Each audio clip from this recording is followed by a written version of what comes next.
With this release, we see the ability to release retainage from a primary document. So within the purchasing module at the subcontract or purchase order level, you can edit that primary document and release retainage right from that screen. So let's get into my demo instance and I'll show you around.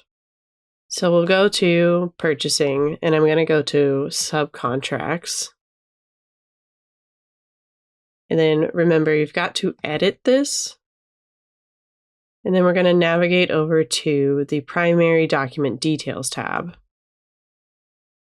And you'll now see under the accounts payable bills, which is where all of your subcontract or purchase order invoices will be listed with all of the details of the retainage that's been released and what's still remaining, that there's now a release retainage button. So we'll click into this and let's see what we've got.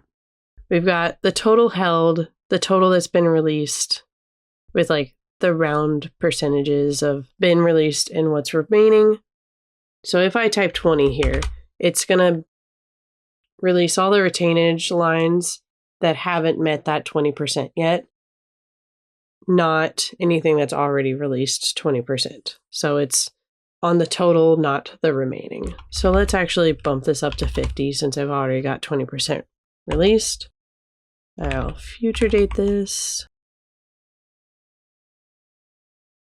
And then you just hit release and it does everything in the background for you. It's going to give you, if some of the lines have already been released to the amount of 50% as we chose here, it's going to say it skipped those and all the remaining lines have been released up to 50%.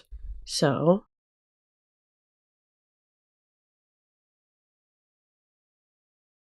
we can go back now. It takes you back to the top of your primary document here. So we'll go back into the details. And here is the 50% I just posted. And this has got all of our details here.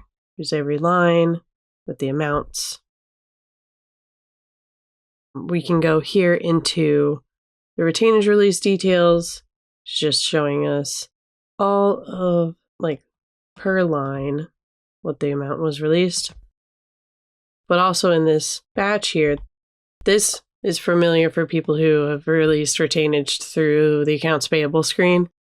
This is basically our subcontract here, and then our subcontract invoices, the sources, and then the amount remaining on each. And since we're at 50%, looks like it's half and half. So test it out. We'd love to hear what you think about it. Join us on Q&A daily if you have any questions. Thank you.